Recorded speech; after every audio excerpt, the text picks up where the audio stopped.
nikuulize opinion yako na ude mdogo anaitwa Alicia Kanini. What's your opinion? Have you been seeing her, this Kenyan girl? I have seen conversations about her. Yeah, but do Alicia Kanini has united Kenyans. Yeah. I've sikushughulika kwenda kuposit for she did. ngumi. Ngumi Yeah. akaingiza pale. Na hiyo time yuko na sehemu nyeti kwa mdomo. Wasiki. Alafu kile hajui cause I feel like hii world ya saa hizi inanikatia na the fact that mademo anadanganywa. Oh my God! I may not be your best, and I don't claim to be, but I'm the one you have.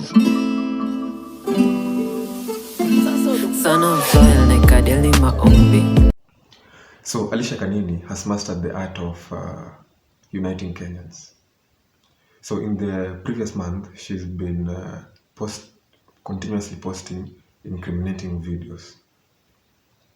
And if this continues, if this trend continues, and if this attention bloggers and content creators are giving her continues, she might be the pioneer of our very own corn industry, the Kenyan corn industry. She might be our very own Mia Khalifa. So the question we should be asking ourselves is, why is she doing this?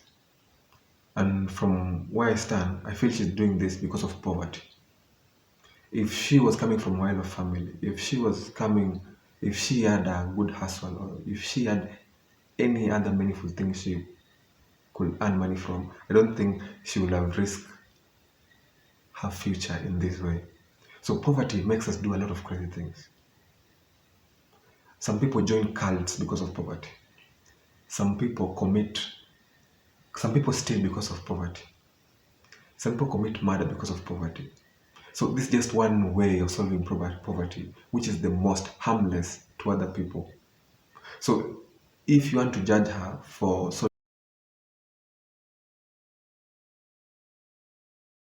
solving her poverty needs by doing this, so I won't judge her, but I will try to understand where she's coming from. And from where I sit, I feel like she is just someone frustrated by our systems and someone trying to survive. And the easiest way for her to make money is that career path that she's taking. Is there money in that career path? Yes. Is she able to milk it? That's the biggest question. I hope she gets all the money from that risk she's taking. So the second question is, how can she get money from that industry she's trying to create? And how much money can she make from that industry? The issue that the industry or the career path she is choosing is that not many brand deals will work with her because she's will be deemed more of a dirty brand. So there won't be any day that Safaricom will be willing to work with her. There won't be any day that even these liquor companies will be willing to work with her. It will even be difficult for her to work with some of the betting companies. So who will be willing to work with her? Most likely none. So how much money can she make without the brands? I feel currently, most likely if she has an OnlyFans, better for her. But in Kenya, most of us are too subscribed in OnlyFans. So what unite to uko Twitter ama unite Telegram and consume that content for free. So how can she monetize it? Because in Zakot wanaribu her image, her future. Because she may just be risking it all na maybe hakuna do kwa hiyo sector ameenda. Ama hiyo do si worth the risk. Because most times you should compare the risks to money. In the industry like kama ya US and try kukopi, to monetize such a thing is easy.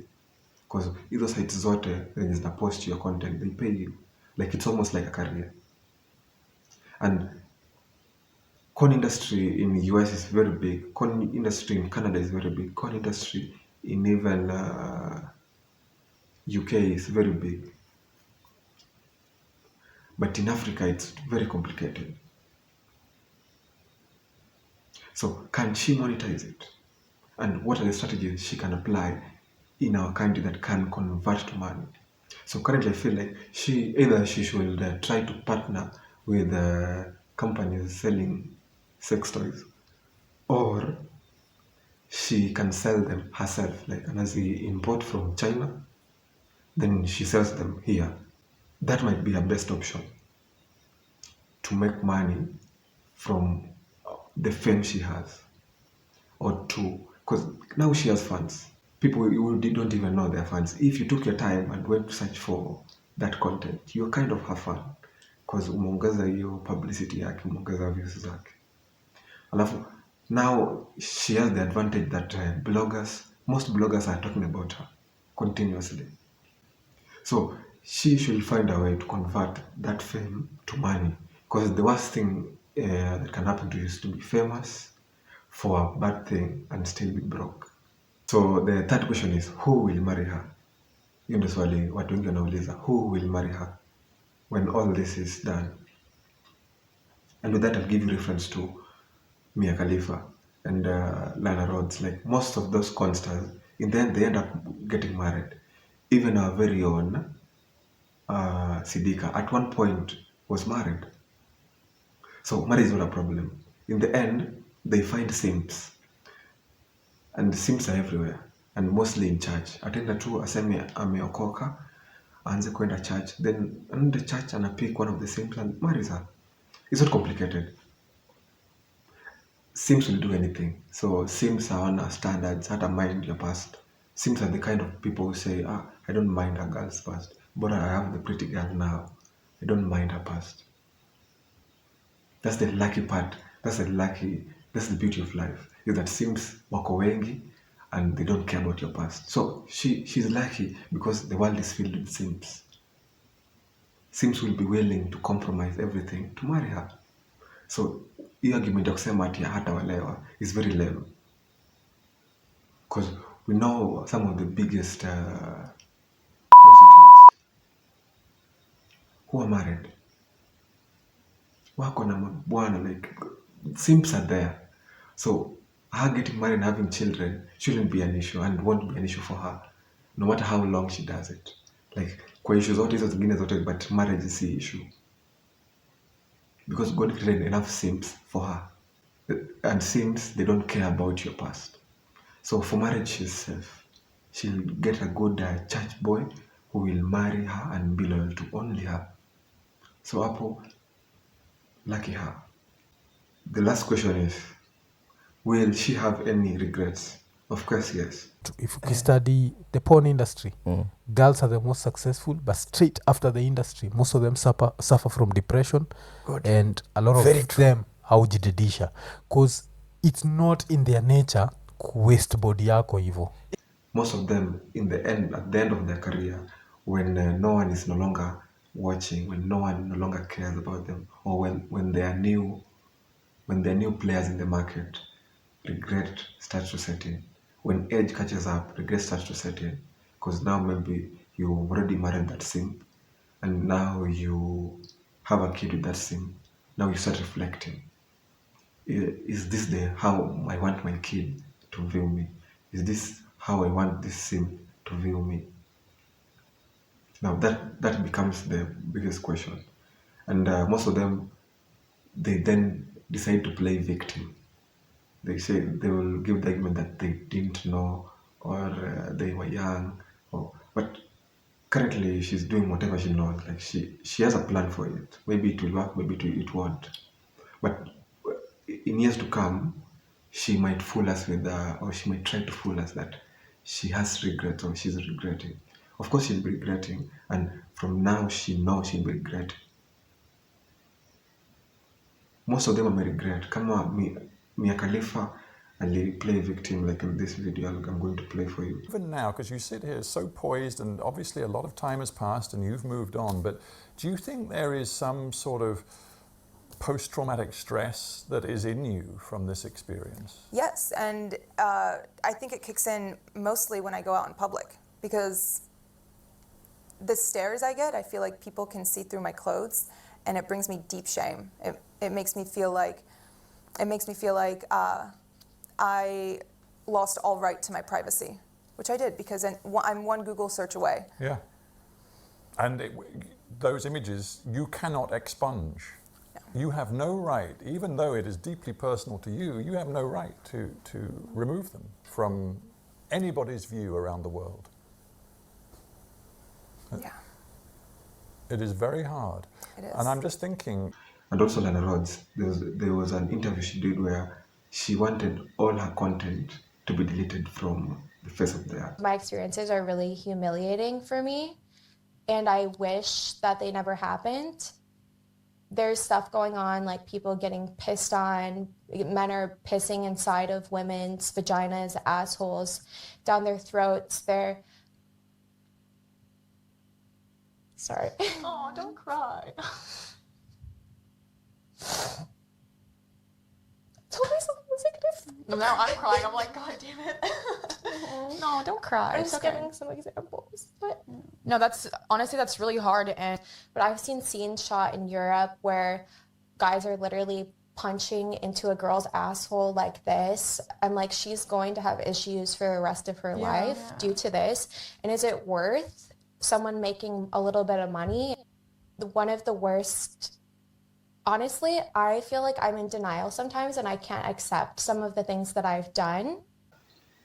And what most of them forget is that the internet is a very dark place. The internet is a very dark place. And the internet never forgets.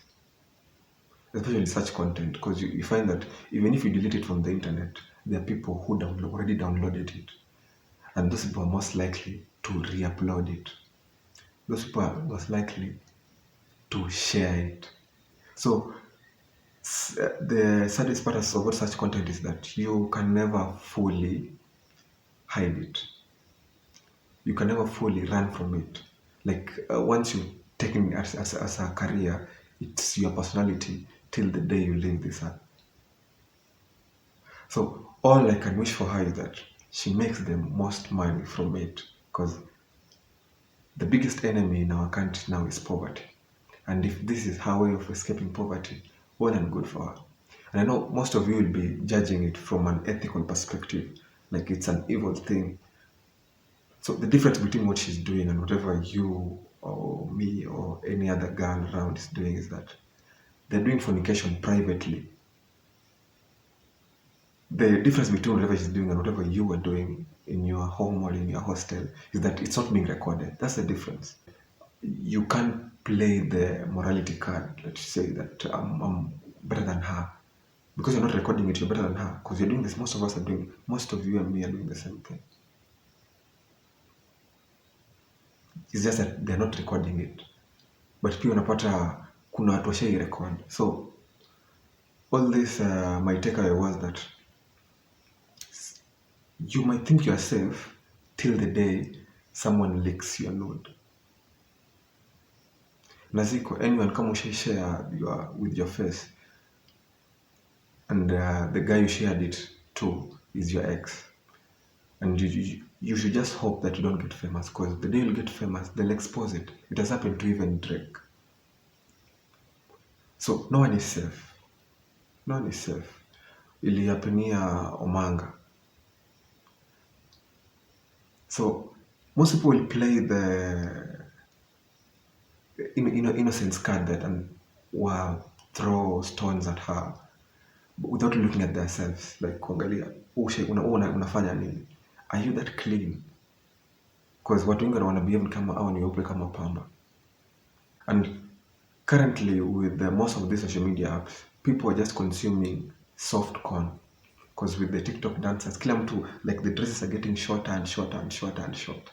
So most of it is just soft corn, but now yake ni hard corn. IG is just filled with girls who are half naked. Twitter is filled with girls who are half naked. Like everywhere. TikTok is filled with.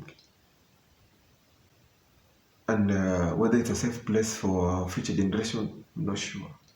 But all you can hope is that your kids you'll try your best, or you work as hard as you can for your kid not to be forced into this industry. You work as hard as you can for your kid not to be forced into this industry. You work as hard as you can for your sisters not to be forced into this industry, because it's a risky industry.